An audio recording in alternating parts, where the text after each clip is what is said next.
E sobre a nova fase da relação entre Brasil e Estados Unidos, nós vamos conversar agora com o coordenador do curso de Relações Internacionais do IBMEC, Rio de Janeiro, José Niemeyer. Professor, boa noite. Obrigado pela presença com a gente. Boa noite, como vão vocês? Um abraço a vocês e aos ouvintes da Jovem Pan. Tudo bem. Professor, qual a avaliação, qual a análise e o balanço desse encontro de hoje do presidente Lula com o presidente americano, Joe Biden? Muito diferente do período Bolsonaro, por N motivos. A política externa de Bolsonaro era uma política externa mais limitada, né? Ela buscava alianças muito específicas, geralmente no campo do comércio exterior ou de uma possível cooperação econômica. Lula ele faz política externa a partir de 3 vetores: dele próprio, do partido e depois do Ministério das Relações Exteriores. É claro que nessa viagem ele conseguiu atingir as 3 agendas, mas tem uma agenda clara, que é a agenda dele, fazendo política externa como presidente da República, tem uma agenda do partido, por exemplo, o tema Ucrânia e Rússia é um tema que interessa a setores específicos do partido, que são até muitas vezes contrários a uma posição muito radical contra a Rússia. E também do Ministério das Relações Exteriores, que acho que o Lula, nesse momento, está encampando uma agenda, por exemplo, ligada a clima, ligada às questões de segurança internacional. O Brasil tem uma participação de caráter mais multilateral. Mas é bom deixar claro para o assinante da Jovem Pan que é uma mudança radical na postura da política externa, inclusive atendendo a imprensa. Lula atende a imprensa muito mais do que atendia o ex-presidente Bolsonaro. Mas há essa diferença. Bolsonaro fazia uma política externa mais instrumental, visando acordos comerciais, possível cooperação econômica, investimento direto para o Brasil. Lula volta a fazer uma política externa que ele já tinha feito no primeiro e no segundo mandato, muito voltada na figura dele próprio, atingindo também alguns setores ideológicos do partido, também fazendo aquilo que o Itamaraty determina, sempre conversando com o Itamaraty, mas uma política externa ligada aos temas globais: meio ambiente, segurança internacional, desarmamento nuclear, guerra na Ucrânia, temas que o Brasil deve opinar, mas que o Brasil, fora a questão do meio ambiente, que o Brasil tem muito peso, mas nesses outros temas o Brasil tem um peso muito pequeno. Elaine Keller, sua pergunta, Elaine. Professor, nessa questão da discussão sobre a democracia, né, eu esperava que seria uma visita mais instrumental, como o senhor mesmo mencionou a respeito das visitas de Bolsonaro. Ou seja, achei que haveria aí a costura ou o desenho de um possível acordo para principalmente as questões de regulamentação das plataformas digitais da internet, onde a gente vê aí a disseminação de discurso de ódio e as famosas fake news. Parece que nessa agenda não houve muita evolução ou muito trabalho posterior para a equipe dos secretariados e ministros dos 2 governos, né? Excelente sua pergunta. Quando você começou a falar de democracia, eu falei, como é que nós vamos instrumentalizar numa visita de política externa o tema democracia? E aí você colocou muito bem. Por exemplo, a partir de um controle, de um acordo bilateral entre os 2 países com relação a fake news. Seria uma maneira de você instrumentalizar um processo que ia beneficiar a democracia, tanto brasileira quanto norte-americana. Mas isso também não foi feito, porque, primeiro, não há tempo. Essas visitas elas têm um tempo determinado. E o presidente norte-americano, por mais que respeite o presidente Lula, a delegação brasileira, ele tem outros compromissos, né? Essa é uma visita do Brasil aos Estados Unidos. É tudo muito corrido, né? Inclusive, o presidente Lula também tem que tomar muito cuidado, e acho que ele tomou esse cuidado, de não parecer que está pedindo mais do que pode pedir, né? Trabalhar isso com certo cuidado, porque ele está conversando, o diálogo é com o presidente da ainda principal potência do planeta. Agora, é interessante também para o assinante da Jovem Pan a gente perceber o seguinte: há muito tempo, já há alguns anos no IBMEC, junto aos meus alunos, eu venho tratando da perda do poder relativo dos Estados Unidos no sistema internacional. É interessante como, nesse caso, o Itamaraty, quando está planejando a nova política externa no governo Lula, está considerando essa variável. a variável de uma perda relativa, muito pequena, mas uma perda relativa de poder dos Estados Unidos com relação às outras potências. China, União Europeia, Rússia, não com relação ao Brasil, com relação às potências centrais, eu falo. Isso é interessante. Por que eu chego a essa conclusão? Porque o presidente Lula vai a uma reunião com o presidente dos Estados Unidos em Washington e fala de uma tentativa de levar a paz à guerra da Ucrânia, por exemplo, mas a partir de um grupo da paz que seria liderado por Brasil, Índia e China. Isso me parece muito forte. É claro que isso não vai ter o menor cabimento para as lideranças norte-americanas e principalmente para o governo Biden, que é a atual administração. E não faria sentido também se o governo fosse, por exemplo, Trump. Mas mostra que a diplomacia brasileira, aí sim, são as análises, os cenários do Itamaraty, como Itamaraty, assim como outras chancelarias, talvez estejam percebendo os Estados Unidos perdendo poder relativo no sistema internacional, tanto que o presidente da República Federativa do Brasil vai a Washington e menciona essa possibilidade de acordo a partir de uma centralização de Índia, Brasil e China. Professor, aproveitando essa questão aí do poder, né, e mundial aí dos Estados Unidos, eu queria falar um pouquinho sobre a China. A gente sabe que Lula, nos 2 primeiros mandatos, teve uma relação muito boa com a China e a China é o nosso principal mercado. E Lula já sinalizou que no mês de março deva ir à China. Só que agora, no Lula 3, a gente tem uma outra China, uma China com um autoritarismo mais acentuado, né? E com a questão lá do balão, que supostamente era um balão espião e que passou aí por 40 países, inclusive Estados Unidos, que o abateu. Como é que deve ser aí agora essa relação? Como é que o senhor entende essa relação Brasil, Estados Unidos e China? Como é que a gente consegue um equilíbrio agora dentro dessa nova China que a gente tem configurada aí no Lula 3?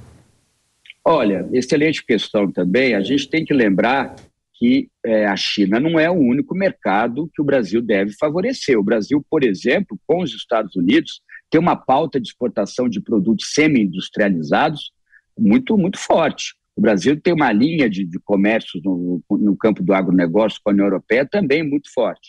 Com a China, o Brasil tem uma linha de exportação aberta, principalmente com os derivados de soja e derivados de soja, e também produtos do agronegócio. É importante que o Brasil mantenha esse olhar que no governo Bolsonaro foi mais difícil, esse olhar aberto com relação ao comércio. Eu acho que é uma coincidência. A administração Lula 3, como você disse, começa exatamente no momento que o Partido Comunista Chinês, a partir do presidente chinês, do seu principal líder, tem que reforçar a sua agenda, principalmente de política interna, né? E isso está refletindo no campo dos direitos humanos, do questionamento a práticas que são abusivas cometidas pelo governo chinês, e isso também causa uma saia justa, porque para Lula, e aí volto a falar do Partido dos Trabalhadores, para alguns setores do Partido dos Trabalhadores, a China é um parceiro estratégico. Então, o Brasil vai ter que saber equilibrar isso. O governo brasileiro vai ter que equilibrar. O que é ser um parceiro estratégico? É ter um país como um país importante no campo da cooperação econômica internacional, do comércio exterior, da exportação e da importação? Ou é perceber neste parceiro, no caso a China, um modelo de práticas políticas? Esse vai ser um problema, porque o governo Lula 3, como você chama, na minha visão, é um governo de transição para 2026, tá? Então, o governo Lula vai ter que tomar muito cuidado, e aí falando um pouquinho de política interna, mas isso tem a ver com a interpretação que o governo faz das práticas políticas na China, por exemplo, porque isso repercute na população e no eleitorado brasileiro, como o governo Lula vai conseguir equilibrar certas pressões do Partido dos Trabalhadores, e alguns setores do partido gostam do modelo chinês, daquilo que nós chamamos de capitalismo de Estado, de interferência estatal na economia, não vou dizer de cerceamento de liberdades, mas um Estado mais logístico, né? O Lula vai ter que olhar para essa pressão que ele vai receber no que diz respeito a como compreender a China e, ao mesmo tempo, com parte da população que, desde a última eleição, vem criticando, não só com a China, mas vem criticando a aproximação do Brasil, e agora a partir da administração Lula, com governos onde a democracia não floresce, como China, como Cuba, como Nicarágua, como Venezuela.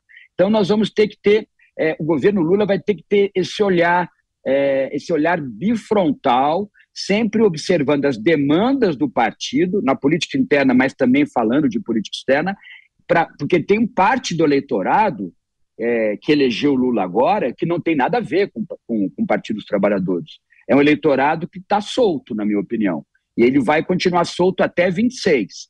Então é importante que o presidente Lula e sua administração tenham esse olhar estratégico de duas frentes. Uma frente entendendo as demandas do partido e da coalizão mais de centro-esquerda, e um outro olhar com relação à sociedade brasileira como um todo e até o eleitorado que na última eleição votou na oposição, votou no ex-presidente Bolsonaro, hoje oposição. Agora, professor, aproveitando até essa menção que o senhor fez de países com regimes autoritários, Cuba e Venezuela, durante a semana antes do encontro de hoje, muito se especulou, alguns veículos trouxeram a informação de que entre as pautas que seriam levadas por Lula estariam justamente Venezuela e Cuba. Sobre Cuba, o presidente pediria ao presidente americano Joe Biden no fim do embargo econômico dos Estados Unidos a Cuba, e sobre a Venezuela haveria uma tentativa de esforço liderado por Brasil e Estados Unidos para que as eleições da Venezuela sejam reconhecidas pela comunidade internacional. Afinal de contas, os opositores do Nicolás Maduro reclamam muito, da legitimidade, questionam muito a legitimidade das eleições e da permanência dele no poder na Venezuela. Apareceram essas pautas no encontro, e qual a avaliação do senhor sobre o tratamento, a forma como o governo está lidando com essas questões, especialmente de Cuba e Venezuela, professor? Eu não soube nada a respeito dessas duas questões. É claro que a questão cubana é sempre mais sensível, porque Cuba está mais perto dos Estados Unidos do ponto de vista geopolítico e geoestratégico. Sempre foi um problema maior, mesmo Cuba sendo menor do ponto de vista de poder, como país. A Venezuela é maior, mas está mais distante. Seria muito importante que o presidente Lula, que fez hoje uma visita, como eu disse, também dele como liderança, além das demandas do partido e do Ministério das Relações Exteriores, eu não sei bem em que ordem, nós podemos discutir isso outro dia, mas Lula fez uma visita onde ele falou de meio ambiente, de segurança internacional, de paz. Vocês colocaram aqui no início da nossa conversa, tem que se falar mais de democracia, mas não se tem dois tipos de democracia. Não dá para ter uma democracia mais ou menos em um país e uma democracia pujante em outro. O Brasil tem democracia, Estados Unidos tem democracia, a Venezuela não tem democracia, Cuba não tem democracia e a China também, todos nós eu acho que concordamos, tem um governo de tendência, ou pelo menos de ação específica, muito autoritária, no campo da política. Eu estou falando no campo da economia, a China está até se abrindo mais. Então, democracia não dá para você transversar, ou não é.